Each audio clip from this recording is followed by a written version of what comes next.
2. Oh. Hey Brian, it's time for gear tasting. 2003. Oh, Kelly. Wasn't expecting company. Whew. Just working out. Thursday's arms and back. You asked me to come and tell you when it was time for gear tasting. Oh, that's a deep burn. Oh, I can barely feel my arms. I don't know if you heard me counting, but I did over 1,000.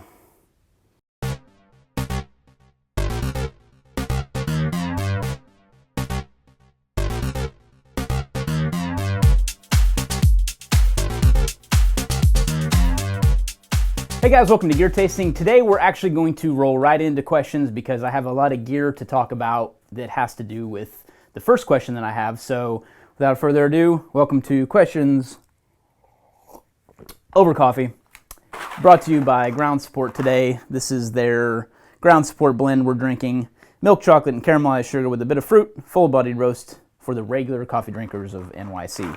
We are not in NYC, but then again, this is the coffee we're drinking. We need to get some more.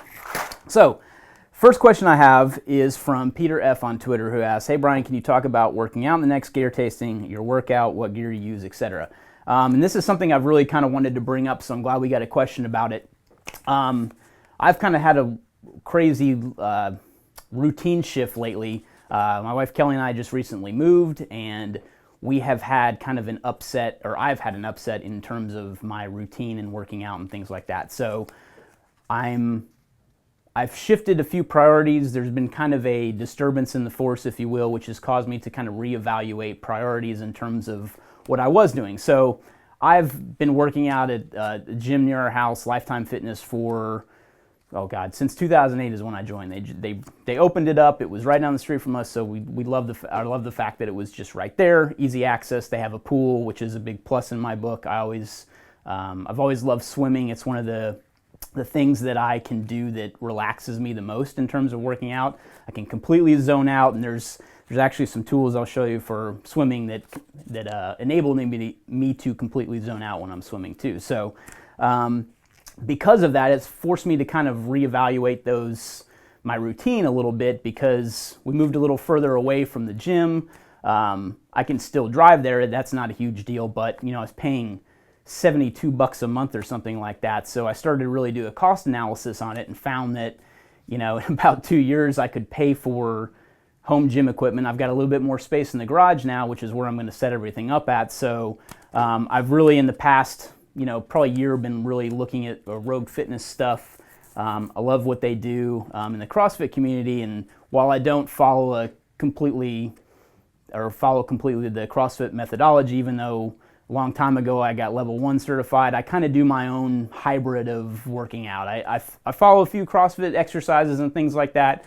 It's learning those movements has given me the ability to take that knowledge into my workout routine, which I'll kind of go over.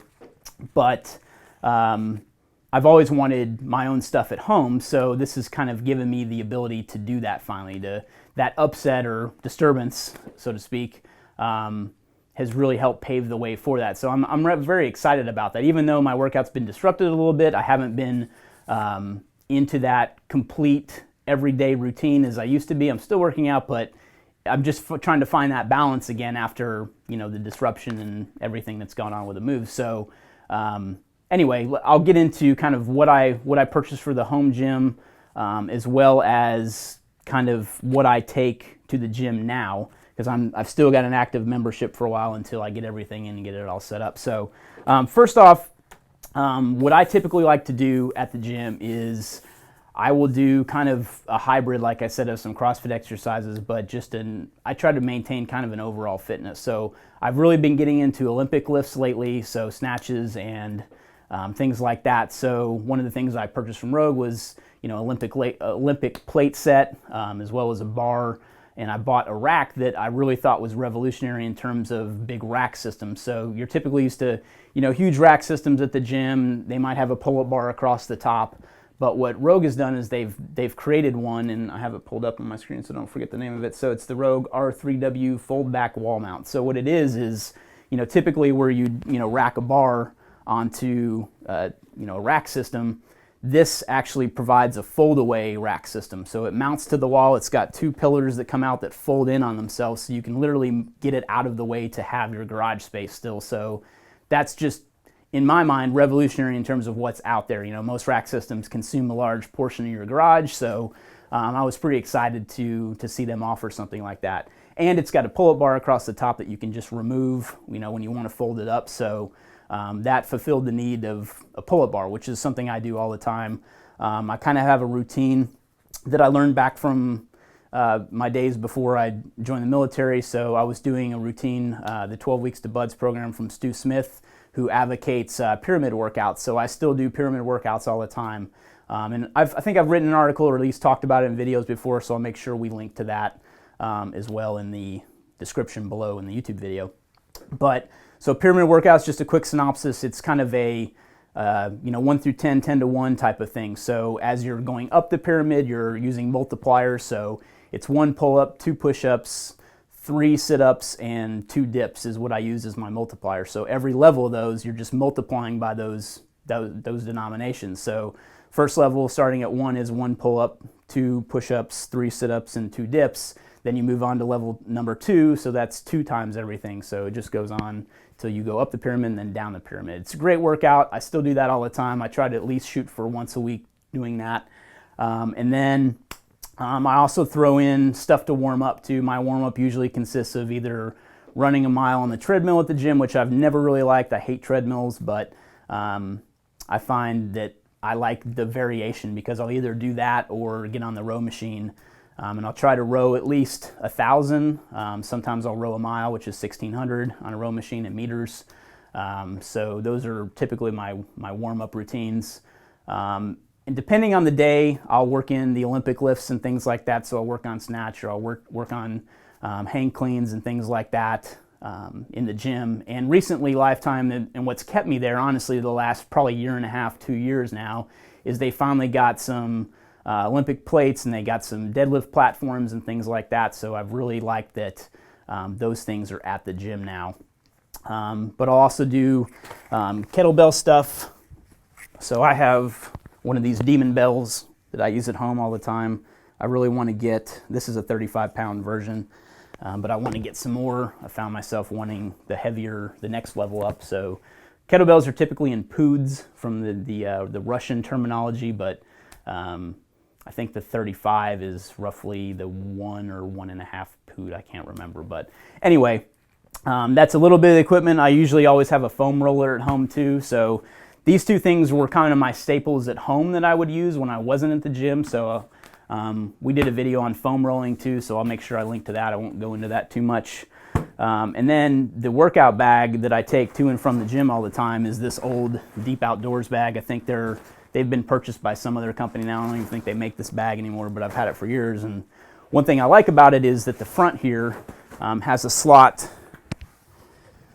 for fins to rest in there. So I always carry my fins once in a while to the gym, depending on what kind of swimming I'm doing. My swim routine is typically, I like to either swim a mile, and I'll do that freestyle, or I'll swim with fins and do a CSS or combat side stroke when I'm doing that, and that's, mask and fins. So in my bag, I always have this, which is a little thing that I carry. I've got my swim goggles, which these are the best swim goggles around. They're made by Aquasphere. You can get them on Amazon. Literally the best pair of swim goggles I've ever purchased, and I've gone through quite a few. I've got them in a, I guess that's a gray lens, and also clear. I find the clear is better if pool gets a little murky sometimes. So then I also have a dive mask that I use when I'm doing combat side stroke. So that's kind of in here. Also, I've got fog gel, so I'll put this in the mask and sometimes in my goggles if they prevent them from getting foggy. But this little thing right here is the Sport Count, is a lap timer that I wear on my finger.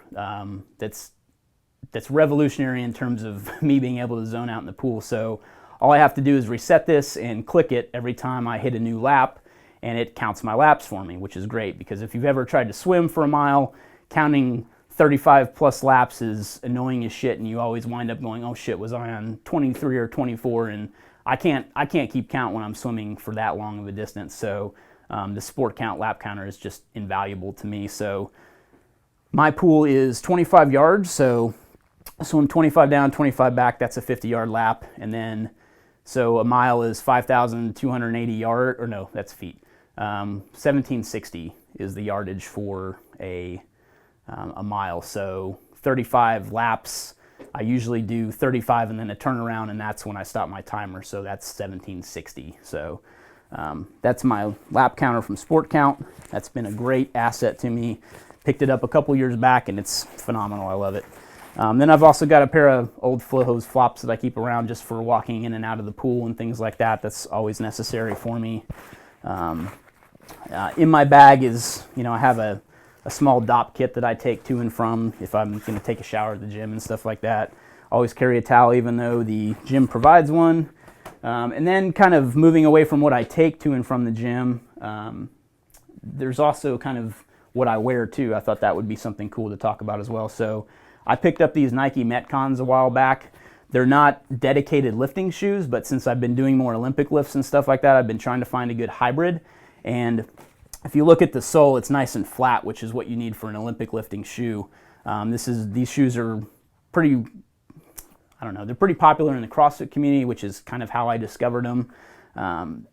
But I like that internally here, this is supported for doing rope climbs and stuff like that. You've got this extra stuff here. And then, so for shorts and stuff, I typically, when I'm swimming, I wear an old pair of Under Armour shorts that I have. These have a liner in them for swimming. And then for lifting and stuff like that, and other days that I'm not swimming, I'll just wear a pair of Reebok shorts like this. I picked these up a while back. I really like that they're lightweight and they dry fast, which is what I like.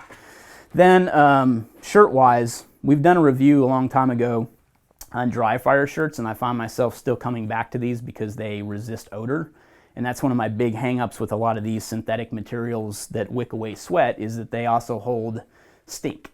So like this old Under Armour shirt that I have, I still work out in these other shirts, when my dry fire stuff's dirty, but I've been wanting to get more dry fire shirts to just supplement what I have. I've also got this Reebok shirt that I picked up a while back too. So I alternate in and out of those shirts, but I always find myself preferring and coming back to dry fire shirts just because they're lightweight. I like that the seams don't come across the shoulder. They're just very comfortable to wear. And I'll make sure I link to these below too. So then if I'm out running or when I'm at the gym, I always listen to music. So I've always got an iPod Shuffle, and the reason I still stick with an iPod Shuffle versus all the other stuff out there is because I don't like bulk when I'm working out. So I don't like to have a big iPhone strapped to my shoulder or anything like that. I can't stand that. So this is easy because there's no digital readout on this. It's all push button still on the Shuffle. So I can reach down, change the song, pause the music if someone's talking to me, which I try not to talk to anybody in the gym. That's just my thing. But I don't understand that sometimes when people are at the gym. They feel like they're just there to socialize instead of work out. But hey, everybody's got their prerogative, right? So what I like is that there's a new Kickstarter right now from Pebble for a new device that they just came out with called the Core. So the Pebble Core is very similar in the size, and one of my hangups with the Shuffle that I hate is that there's no way that I can take Apple Music and things like that and my playlists. It's a pain in the butt to transfer.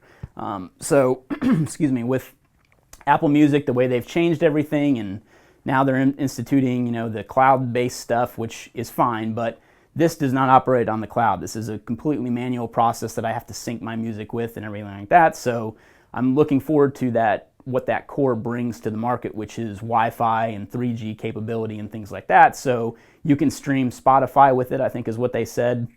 So I'm actually interested that people are taking notice, excuse me, of smaller technology like that, when it comes to 3G and stuff like that too. So then I also use a pair of Bose headphones. These are their sport model. They're very water resistant.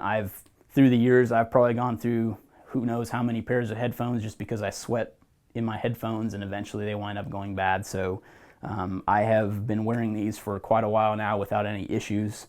I even had a pair of old Bose headphones, the black and white ones, that I love too. But the reason I like these is because of the way that these hold in your ear. They actually kind of slip in and mold into your ear, not canal, but the outside part of your ear, whatever that's called. So I really like those.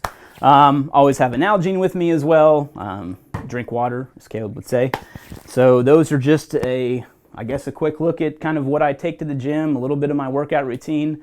Like I said, I've been focusing more on those Olympic lifts lately, and I'm looking forward to actually getting some equipment at home. And I have a row machine on the way, which I'm really excited about too. Finally bit the bullet on that. Found out it's going to take me about 2 years to pay off that gym equipment with the cost that I was paying at the gym with my membership, but hey, at least I got my own stuff now. All right, guys, so the next question comes from Matt V on Facebook, who asks, any suggestions for calendar scheduling apps to use between a group of friends where some are Apple users and some are Android users? Well, I would highly recommend Google Calendar. I think that's a great way to share stuff between your group of friends that are on Android. You can also access that with iDevices, such as an iPhone and Mac. You can import Google Calendars into those apps, or into those platforms. So that's definitely where I would look for that. So easy question. Matt A on Facebook asked, Brian, can you show us new Apple guys, the essential apps? So sure. What I'd like to do is just walk through kind of the apps that I use on a regular basis. We've talked about them briefly in kind of the productivity stuff we've done before, but I really want to kind of give you a look at what apps they are and just talk about a little bit about what I use them for. So let's zoom in and look at that.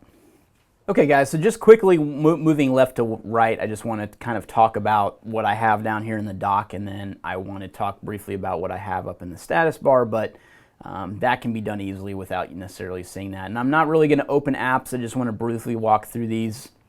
Obviously, I have some sensitive work stuff that I really don't want to show on gear tasting, so I'm just going to briefly walk through these. So Rob actually turned me on to a new mail app called Airmail that I've really been liking. There's some things that I like in terms of it having a desktop app and then also a mobile app.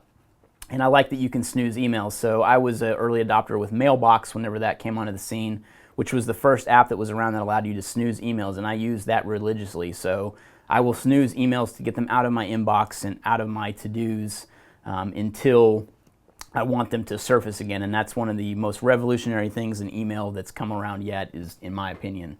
So Airmail is kind of a new program that adopts that, since Mailbox is now defunct. Dropbox bought them and then recently turned off the app, so we can't use that anymore. And then now other companies like Google and Spark and things like that have come around to adopt that same methodology of being able to snooze emails and things like that. So Airmail is kind of the new hotness that I'm trying to use. So then I use kind of all three browsers on a regular basis. I use Safari and Firefox and Chrome.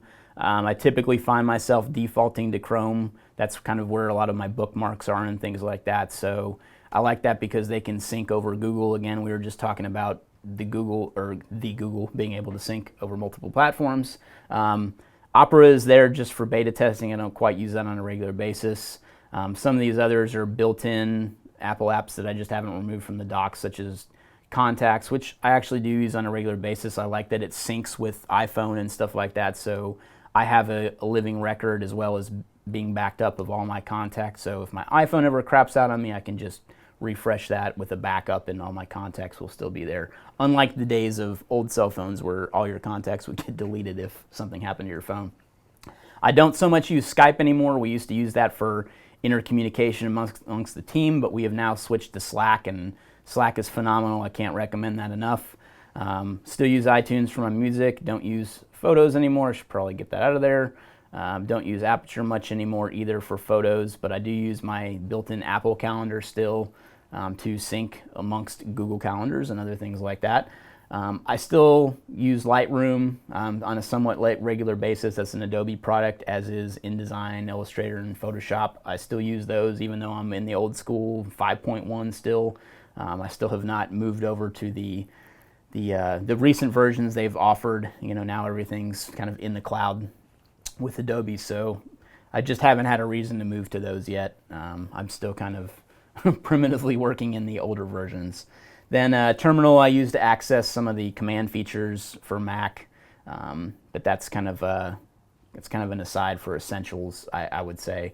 Audio hijack I use from time to time for recording anything that's coming through audio-wise on a Mac. It's a great way to grab audio. Then TextMate I use for editing for web stuff. Transmit is kind of my go-to program for FTP transfers. I still use Microsoft Word and Excel. You know, much to my dismay, I really hate using those, but I'm still kind of stuck in that. Day one is a journal app. I try to journal every day.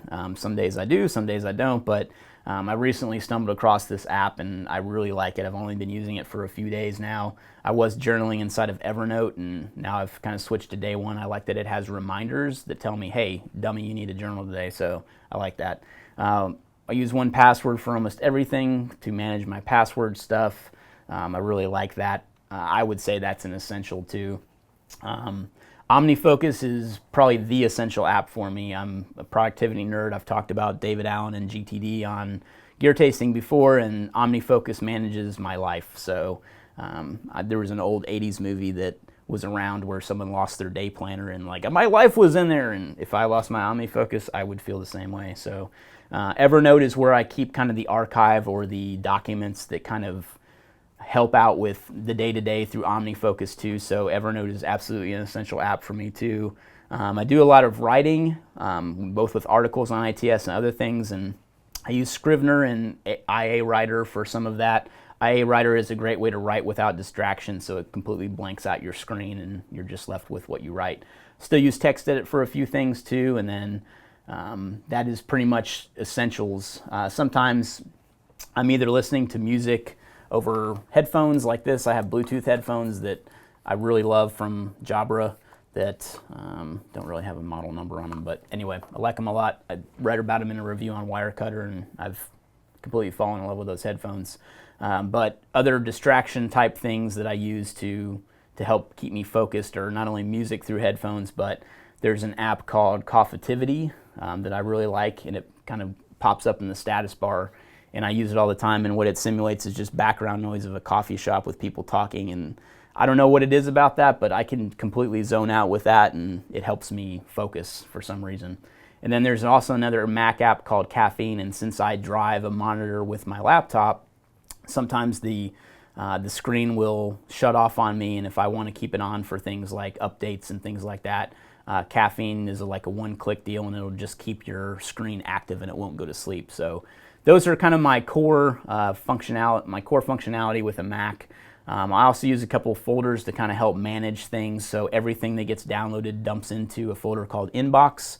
That's where I put any file that comes across my desk, and I always process that inbox. So not only do I have a physical folder that's an inbox, but I have an inbox on my computer too that I manage. So everything dumps into that. It's kind of a repository, and I process through that, and I try to clean that out every day.